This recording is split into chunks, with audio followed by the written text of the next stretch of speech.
Ragin Nation, how's it going? This is Alex Yu, and you're watching the DC edition of the Ragin Nation show. This is web series we talk about all things mattering in the DC Extended Universe. This is episode number 53, and in this episode it's all about Suicide Squad and the future of the DC Extended Universe. We're going to start off by talking about box office. So we're going to do a box office update for Suicide Squad. Suicide Squad just wrapped up its second weekend of its theatrical release, and it has made $466 million worldwide against a $175 million budget. And to put things in perspective, I think it would make sense to compare the box office results of Suicide Squad with a competing film, or rather a film from a competing studio, and also a film also from the same studio. So I thought it would be appropriate to compare it with Guardians of the Galaxy from Marvel Studios. After 10 days of release, Suicide Squad made $222 million domestically. Guardians of the Galaxy did $176 million. So it is beating Guardians of the Galaxy. Now, against its own films from the same studio, DC Films, in 10 days, $222 million from Suicide Squad, but Batman vs. Superman Dawn of Justice made $260 million in 10 days. So $40 million more. It's obviously a bigger name, so it's understandable that it would make less money. Now, you know, it's been quite a, I guess, a controversial film in terms of how it's been received. Obviously, the critics don't really like it. A lot of the hardcore fans really enjoyed it, and it obviously made a lot of money. And when commenting, or rather when Warner Brothers was commenting on how they felt about the reception of Suicide Squad, Jeff Goldstein from Warner Brothers, he's the distribution executive vice president, he said it bested anything that we could have expected. The marketing campaign was brilliant, and the performance by the cast, starting with Will Smith, Margot Robbie, and Jared Leto, were just extraordinary. They're fun and wicked, and the fans enjoy it. There's a major disconnect between what critics are saying and what audiences are seeing. So I actually quite agree with that statement. There is a major disconnect with what the critics are seeing and what the fans are seeing, because when the fans watch it, they get a lot of what they want to see.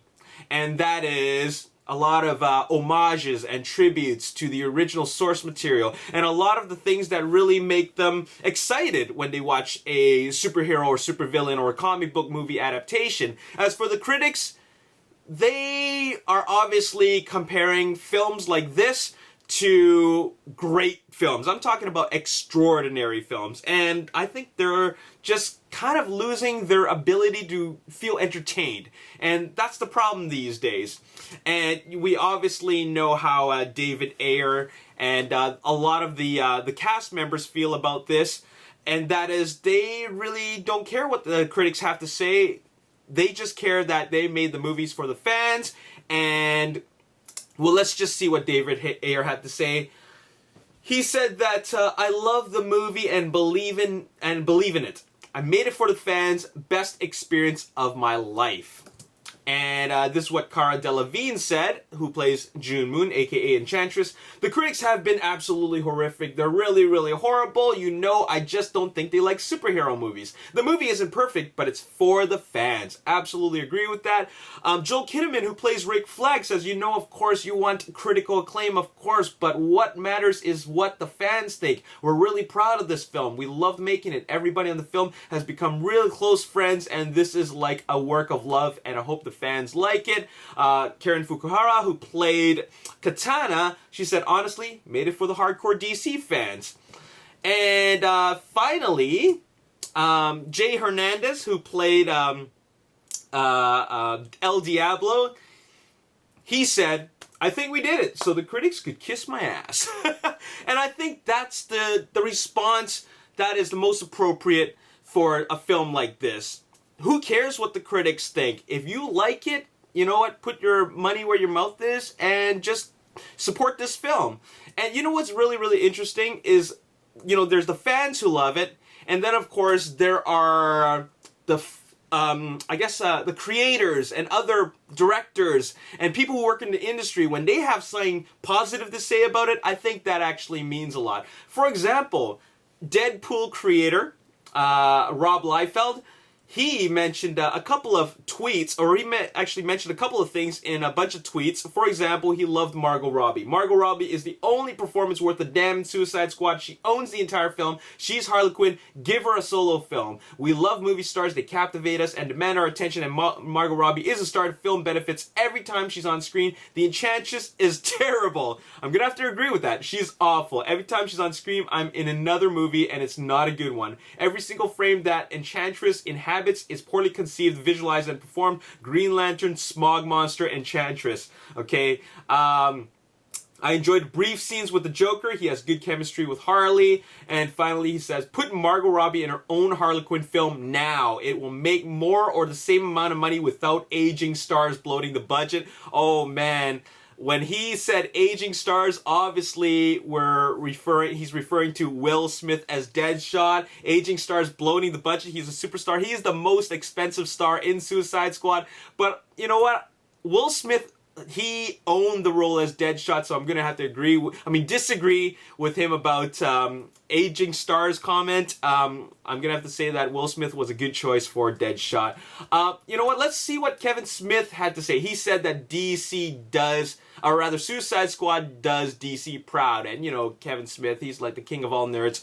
Maybe not, but like self-proclaimed.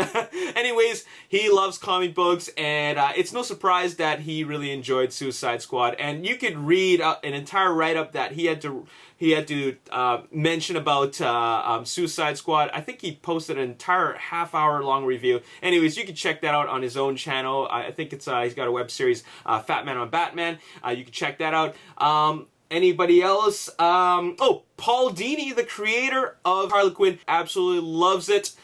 Here's what he had to say about Margot Robbie. Every clip that I've seen of Margot as Harley, she seems to have nailed it perfectly. When she's introducing herself to Katana, when she's walking around with that bat behind her shoulders, she just seems to have really channeled the true spirit of the character. Seeing that come alive is just amazing for me. I saw the shot yesterday of her and Joker in the therapy session getting ready to kiss, and I was just like, that's my girl. So if Paul Dini, the creator of the Harley Quinn character, says that this is a performance that Margot Robbie nailed, then this is the definitive film version of Harley, and she just did it justice. So that is something to, really, take into consideration.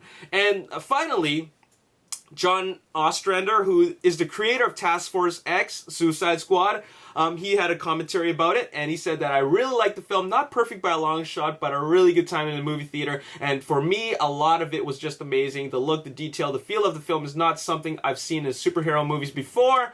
I know, now here's where he talks about the criticism. I know some of the critics, both in print and online, do not like the movie. That's okay. Everyone has a right to their own opinion, and even when it's wrong, my problem is that, at least with some of the media reviews, is that the critics is also tired of superhero and tentpole films, and overtly and covertly would like to see their end. Look, I get it. They have to see all the films out there, and they must be tired of all the blockbusters. If every superhero film is not The Dark Knight, they'll bitch. I think that's going on here to a certain degree. Just as I came prepared to love the movie, they came prepared to hate it. And you know what? I'm going to have to agree with him on that. A lot of critics just don't like these types of films. They watch a lot of films. And they watch a lot of films that are 10 out of 10s that nobody even knows a whole lot about. For example, there are a lot of indie films they watch and review as well, and they probably give them 10 out of 10s for whatever reason. I'm sure they're great. Great performances, great story, great direction, whatever, right? But, you know what? They make comparative reviews. And by comparative reviews, I mean like comparing a film like that to a film like Suicide Squad. And obviously, they're going to make a comparative score, and with the comparative score, they're going to give it something much lower because they don't feel like it's the same type of storytelling that they had in that whatever film they reviewed earlier that they gave a 10 out of 10. So, you know what? It's a really different type of film, but they came in prepared not liking it.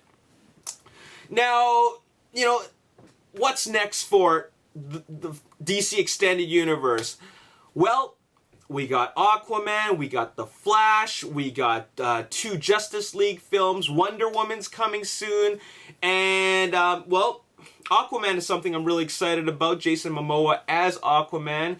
And we have James Wan, who's the director, and he had something to say about the criticism, the poor criticism that Suicide Squad has been receiving. And I think that he's got the best type of response, and that is, I just try to focus on mine. Try to focus on the positive. I focus on what I think I can create the best character, create the best story, and make the best movie. That's all you can do. I try to listen to what's going on around me, and I think it's important. At the end of the day, I have to be the one to make those decisions. Okay. Now, he did say that he's the one to make those decisions. Hopefully, there won't be any involvement from studio executives to change things up just as they see fit. Hopefully, we get to see James Wan's vision realized without any interference, because I'm sure some of you guys heard about or read about the fiasco between the studio executives and the way how Suicide Squad ended up being edited. Now, there's not a whole lot of time left before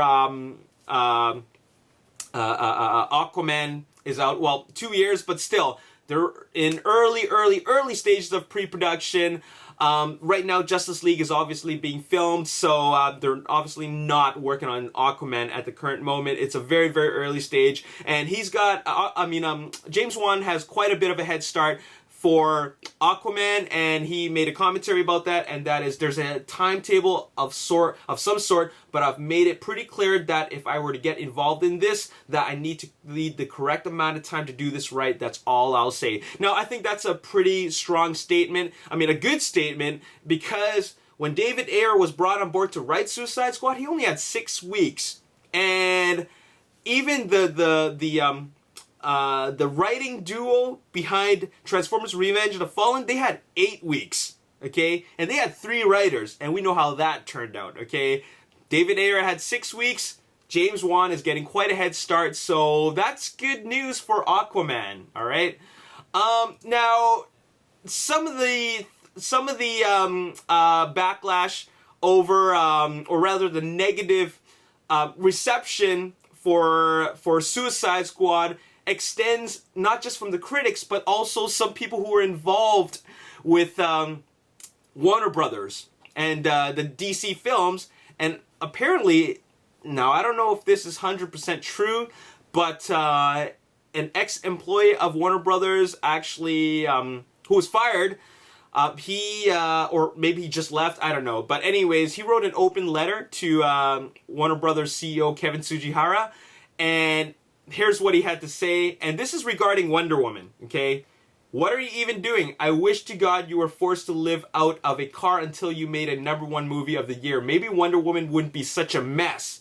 Don't try to hide behind the great trailer. People inside are already confirming it's another mess. It is almost impressive how you keep rewarding the same producers and executives for making the same mistakes over and over.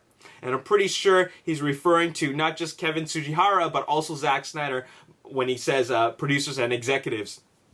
And, well, he claims that Wonder Woman is a mess. Patty Jenkins on Twitter actually responded that it's completely false, and maybe she's doing damage control, I don't know, but the fact is that there is an open letter out there talking about how much of a fiasco that, the DC Extended Universe is, and also how much a mess Wonder Woman is. So it's out there online, you can look it up. Suicide Squad, was not perfect in any way, shape, or form, but it was fun, it was entertaining, and I enjoyed it as a film. I enjoyed all the fanboy moments. But one of the things that I would love to see more of was the Joker. The Joker only appeared in a very small amount of screen time, and there's a lot of scenes in the trailers that showed the Joker, but we didn't get to see that in the movie, in the final result. And David Ayer already said that the theatrical cut is his cut. It's the director's cut. This is what he wanted. So that is really unfortunate, because are we ever going to get to see these scenes? Jared Leto, who plays the Joker, is apparently pretty pissed about this, because you know, he put a lot of work into making his character come to life. He did a lot of crazy stuff off screen, and he really did a lot of method acting to really get right into the character. And one fan is apparently so unhappy about the lack of Joker that he's threatening to sue Warner Brothers for the false advertisement.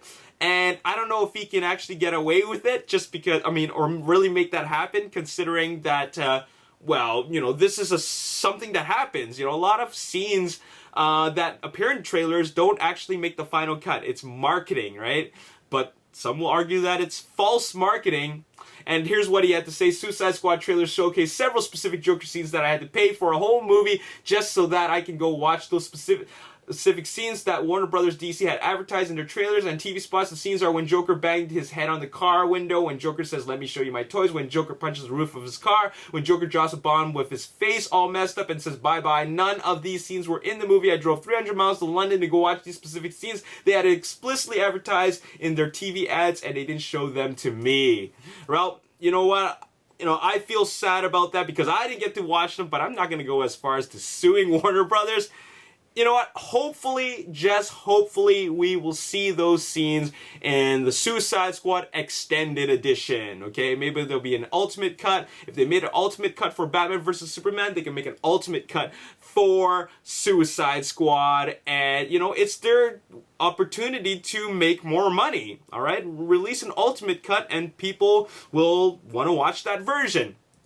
And Jared Leto, you know, responded with, there are a lot of scenes that didn't make it to the final film. I mean, there were so many scenes, apparently, that he claims that it could have made like a whole movie about the Joker.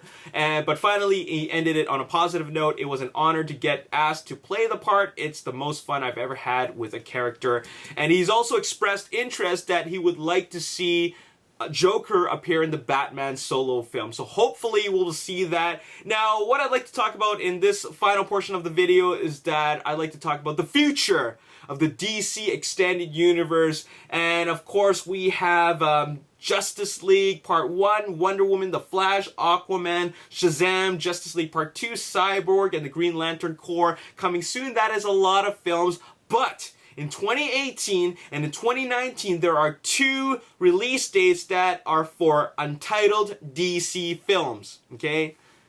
I know that one of them is the Batman solo film because they already confirmed Ben Affleck as a director. As a matter of fact, Ben Affleck was in the panel at San Diego Comic-Con with the other directors in the DC films. We got Patty Jenkins, Zack Snyder, James Wan, the director of The Flash, and then there's Ben Affleck. So he was there, and so that solidly confirms that Ben Affleck is directing the Batman solo film. So I'm sure that one of the dates that is locked in for 2018 or 2019 is for the Batman solo film. They just haven't decided which one, and I think they will determine that later on this year. The reason why is because 2018 is not that far away. It's only 2 years away. 2019 is also 3 years away. That's not a whole lot of time for them to really pre-conceptualize what a solo Batman film could be all about. From all we've read so far, it's rumored to be about an Arkham film. It's an Arkham film where Batman will revisit the famous asylum, and of course there will be a lot of Batman villains that he put in there.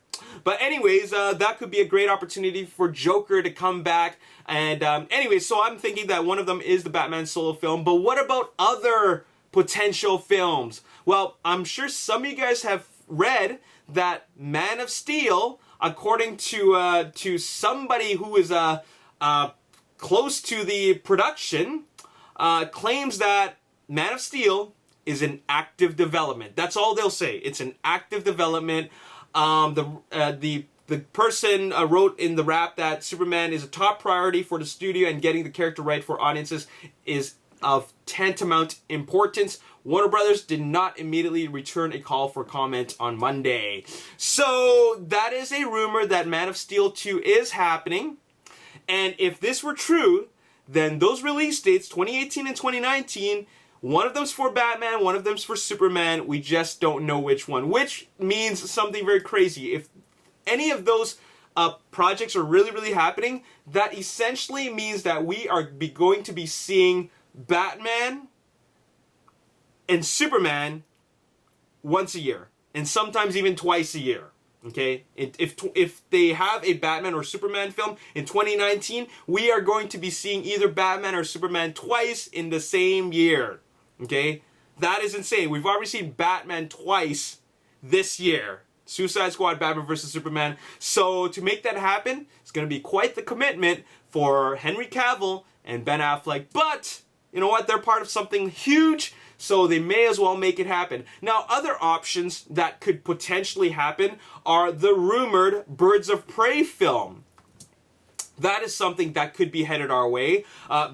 It would be the Black Canary would be in it. Oracle would be in it. I'm really excited to see Oracle if she really appears in a Birds of Prey film. But the fact is that, or rather, the rumor is that it's possible that Black Canary could be introduced in one of the Justice League films to set it up for the Birds of Prey film. That's just a rumor. Another film that could potentially be happening is a Harley Quinn spin-off film, which would have the Joker in it. And Margot Robbie is actually pushing for this to happen. So, man, I want to see all these films, but I want to see the Harley Quinn film more. I want to see more of Joker. I want to see more of Harley Quinn.